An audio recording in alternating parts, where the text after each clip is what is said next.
সোনকালে যাব লাগে নহয়, গতিকে মই বেছি দেৰি নকৰো। আপোনালোক সকলোকে মই শুভেচ্ছা দিছো।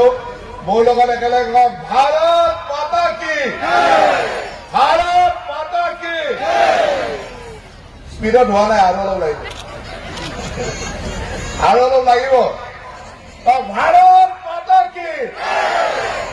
এই যিখিনি মানুহ গুচি গ'ল তেওঁলোকৰ হৈও ক'ব লাগিব না, তেওঁলোকে ঘৰত শুনিব লাগিব যে এতিয়া চলি আছে। সেইকাৰণে আৰু অলপ জোৰে কওক, ভাৰত মাতা কি। ঠিক আছে। আমাৰ মাজত উপস্থিত থকা ৰাতাবাৰী সমষ্টিৰ সন্মানীয় বিধায়ক বিজয় বালাকৰ ডাঙৰীয়া, বিজনী সমষ্টিৰ বিধায়ক আমাৰ অজয় ৰায় ডাঙৰীয়া, আমাৰ জিলা সভাপতি ৰাজকুমাৰ ব্ৰহ্ম ডাঙৰীয়া,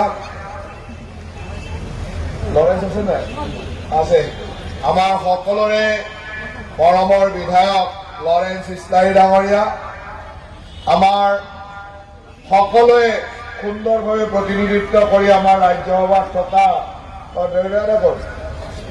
ৰেৱৰা নাৰ্জাৰী ডাঙৰীয়া, আমাৰ ইএমসকল, আপোনালোকৰ সকলোৰে শ্ৰদ্ধা তথা মৰমৰ দলীয় সতীৰ্থসকল, আৰু আজি এই স্কুলৰ ফিল্ডত উপস্থিত হোৱা আই মাতৃসকল, উপস্থিত শুভাকাংক্ষীসকল, জয় জয়তে আপোনালোক আটাইলৈকে মই শুভেচ্ছা জনাইছো।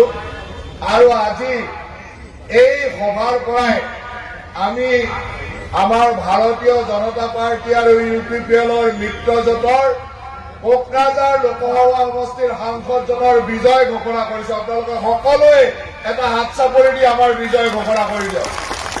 এইবাৰ আৰু আমি এৰাক নাই, এইবাৰ আমাৰ কোকৰাঝাৰ আমাৰ দখলত থাকিব। আৰু ভাৰতীয় জনতা পাৰ্টী আৰু UPPLৰ মিত্ৰ দলে এইবাৰ আমি কোকৰাঝাৰ দখল কৰিম।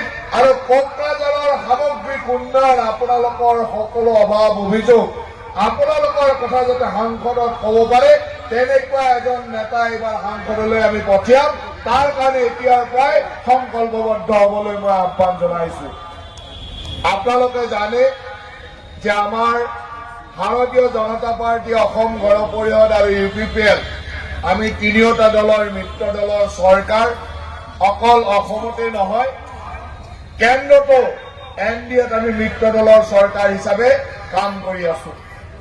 যোৱা প্ৰায় 9.5 বছৰ আমাৰ মাননীয় প্ৰধানমন্ত্ৰী নৰেন্দ্ৰ মোদী ডাঙৰীয়াৰ নেতৃত্বত কেন্দ্ৰত সুন্দৰভাৱে চৰকাৰ চলাৰ লগে লগে যোৱা 7.5 বছৰ অসমতো ভাৰতীয় জনতা পাৰ্টীৰ মিত্ৰ দলৰ চৰকাৰ চলিলে।